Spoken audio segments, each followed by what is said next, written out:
The following is designed to entertain and inform, not provide medical advice. Always consult your doctor before starting any treatment. Spire.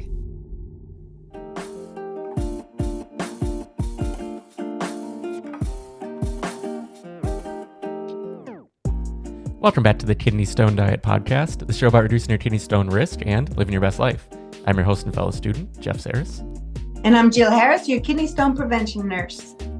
How's it going? So you got the little kidney stone diet logo on that one. Yeah, I like the simplicity.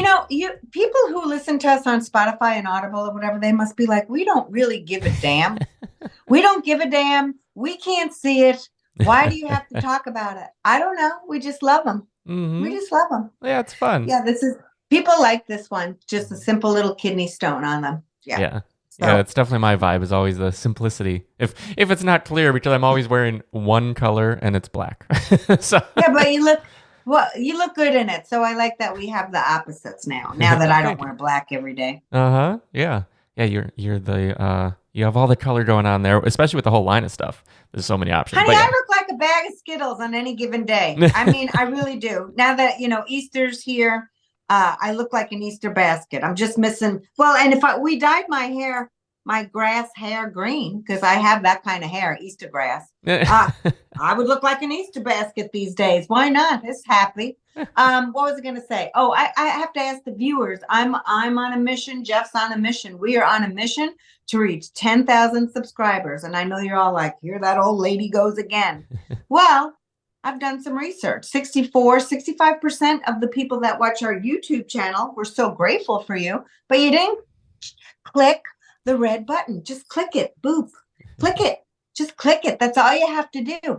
And it doesn't mean anything to you, but it means everything to us, because people find us faster when they're searching for kidney stone stuff in the YouTube channel search. So then people can get, clinically correct information instead of, if you smoke this cigarette and hit your head 3 times, you're going to prevent or dissolve a stone, which we all know isn't true. So please press the subscribe button, because I want to get 10,000 subscribers. Jeff said he wants to get 50,000 subscribers. So you better be clicking that button. Boop, do it right now. Thank you. And if you do click it, can you please tell us that you clicked it so I can thank you in the comments, because I don't like asking for things and I don't get to say thank you personally. So please do that. Okay. Yeah, thank absolutely. you. And thank you. Yes. Yeah, and it costs nothing. So that's the... Nope. It just helps with the algorithm. I know the algorithm stuff is all a big mystery always, but all these little markers always help. Little likes on the videos too, if you like it. Yes. Always helps. But yeah, so what do you say? Should we dive into this week's voicemail? Let's dive in, baby. Get on your swim cap, honey, and your goggles, and let's go.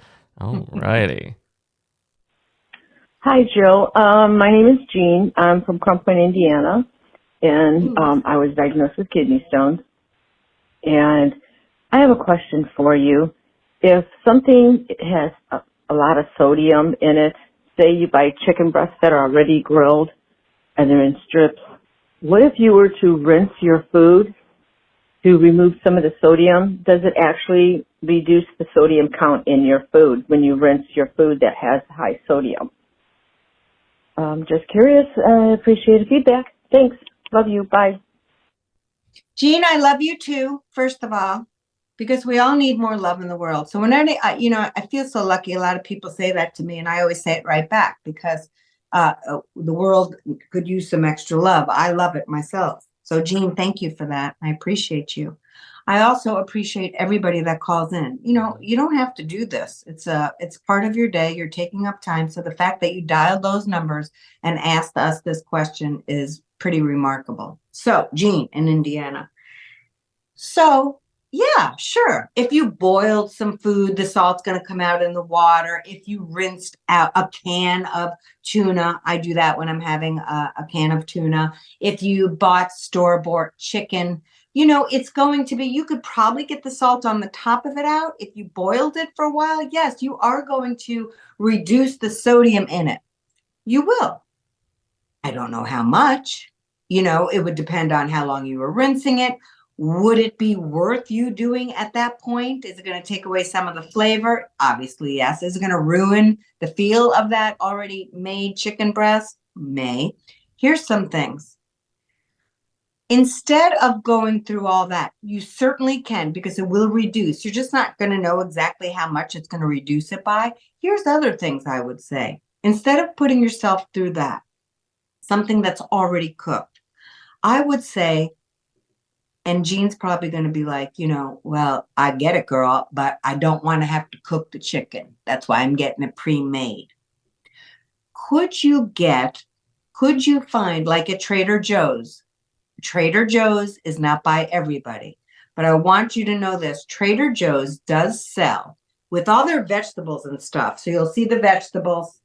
And then on the right-hand side, if you go all the way down, and it seems to be this way in any Trader Joe's, you're going to see pre-cooked chicken. It typically is on the bottom shelf under like some pre-made sandwiches and stuff. Here's the veggies. And then you get to the end of it, and you're going to see all these pre-made things. And they have some grilled chicken with very low salt.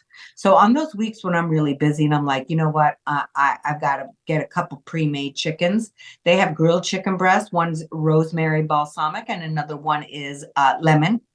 And they are friggin' delicious. And the sodium, they don't salt these chickens. So you can get a big massive breast. And they are very good. So look for prepared chickens that have lower salt also. And you won't like this, Jean. But more times than not, I'm making my own chicken, meaning I get the breast from the store. I put a little olive oil in a pan. I put it on medium-high heat. I get that chicken cooked on one side for about a minute. I turn it over. I put the heat down to simmer. I cover the pan for 15 minutes. I go do something else.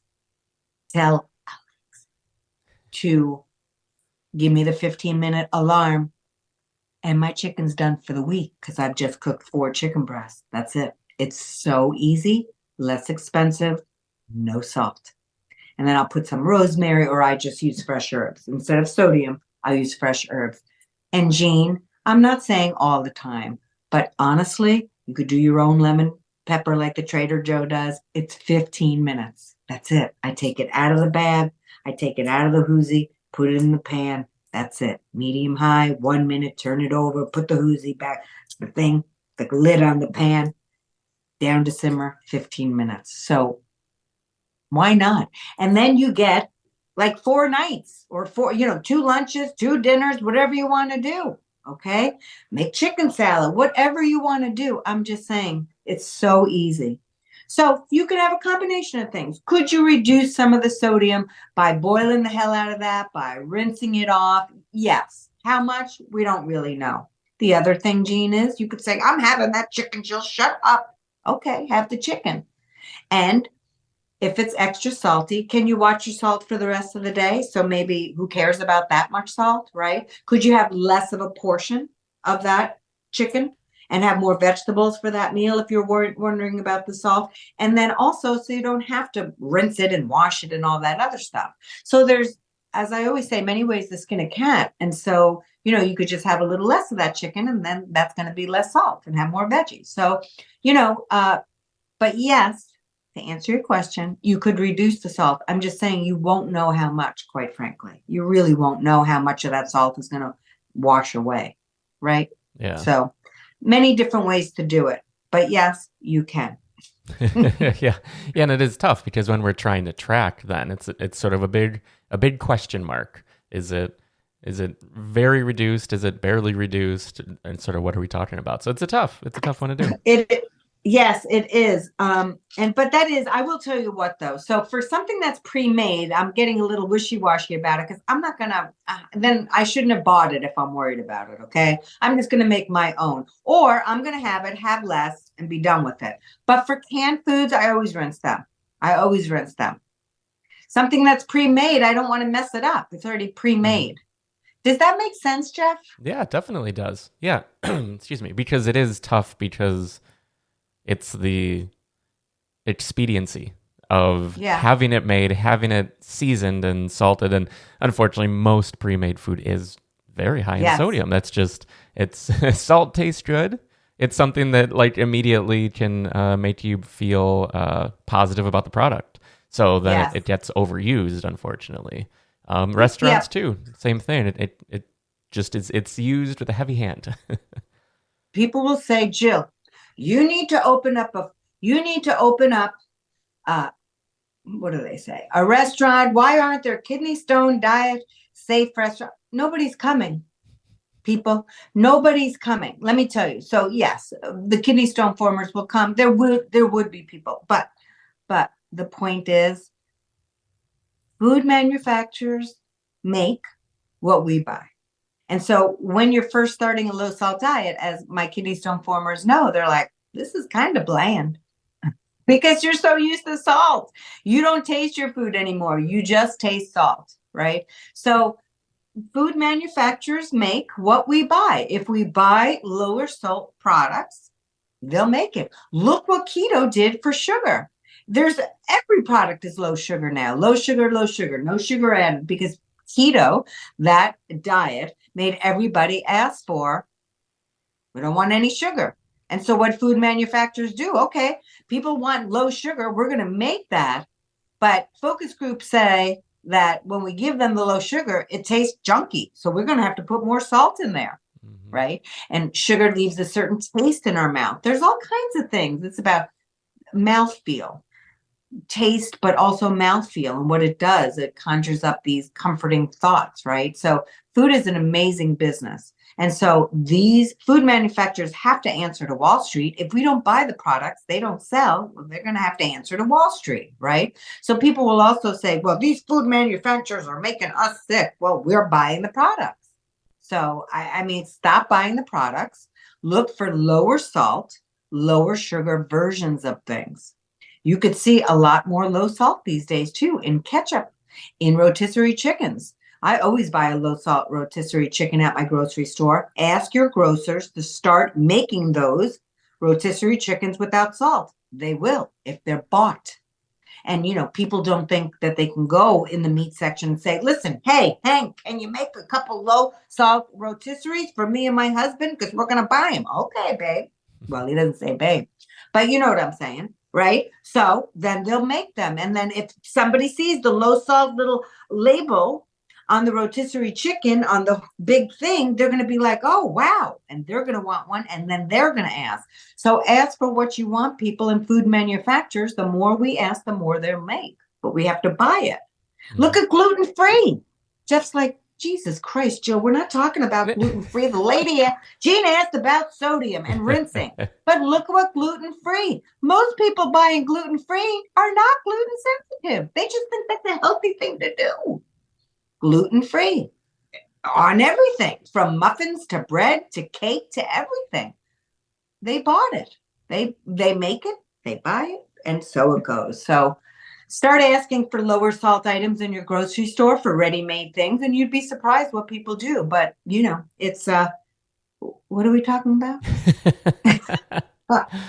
No, but that's perfect. I mean, that is the thing. It's, Okay. yeah, if we're supporting the things that we want to see, there will be more of them. And it all takes time. Like it's a big, the food sort of system is a big ship that, like, gluten-free wasn't overnight. That was over years. And then the lower sugar, like, we cranked up sugar for so many years. It took a long time for the sugar to come back down. So yeah, it's a whole balancing act. But look, and it's always something. In the 80s, it was fat. And so what they do, they took fat out and put sugar in, because again, that mouthfeel we get when we're eating something with fat in it, we like that.